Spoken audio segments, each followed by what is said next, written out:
The following is a presentation of the Eagles Sports Network.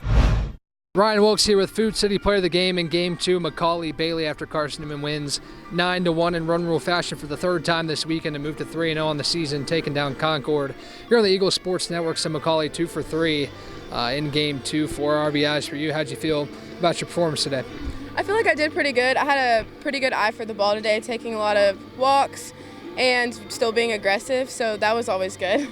2 home run day for you, 2 home runs with massive significance. You moving to third all time in the Carson-Newman home run leaders, 33 for your career. What does that honor mean for you to continue to impress this season? It means a lot just because I love the long ball. That's definitely one of my favorite things to do. There's no feeling like hitting a home run. So it's just it's something cool that I have under my belt, and it's also something cool because it helps the whole team, not just me.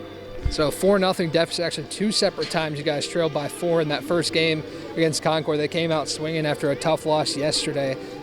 What did it mean for your team to have to battle through some adversity early and really have an offensive outburst early?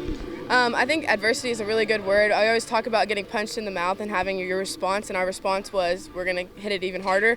And I think that shows the maturity of our team, even though we do have some youngins, but just very mature, very put together, stayed calm and got it done. So all facets of the game really working for you guys this weekend, offensively, defensively, and pitching. What'd you learn about your team this weekend throughout the 3 games where you guys were really successful?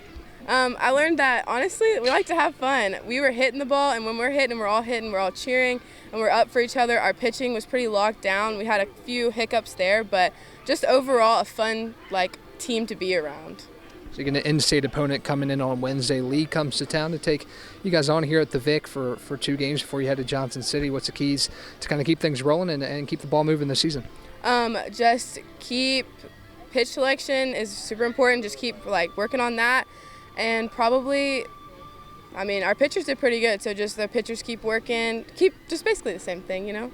So lastly, a lot of walks for you this weekend. You're just talking to head coach Michael Graves about it before we hopped on this interview. And, if they don't want to pitch to you, they got to try to pitch around you. What does it mean to have that lineup where you have 3 hitters really in the order that you can't really get around without pitching to them? I think it's the best thing ever, to be honest, because if they walk me, that means they have to face Santana. If they walk Santana, they got to face Brooklyn. And then there's probably someone after Brooklyn, whoever is hitting after her on that day, that can hit a long ball too. So it's kind of just okay, and then give it to the next, pass the bat, you know? Ryan Wilkes here with Food City Player of the Game. Macauley Bailey after the Eagles take down Concord 9-1 in Game 2 of a doubleheader. Back in action on Wednesday against the Lee Flames here at the Vic on the Eagles Sports Network.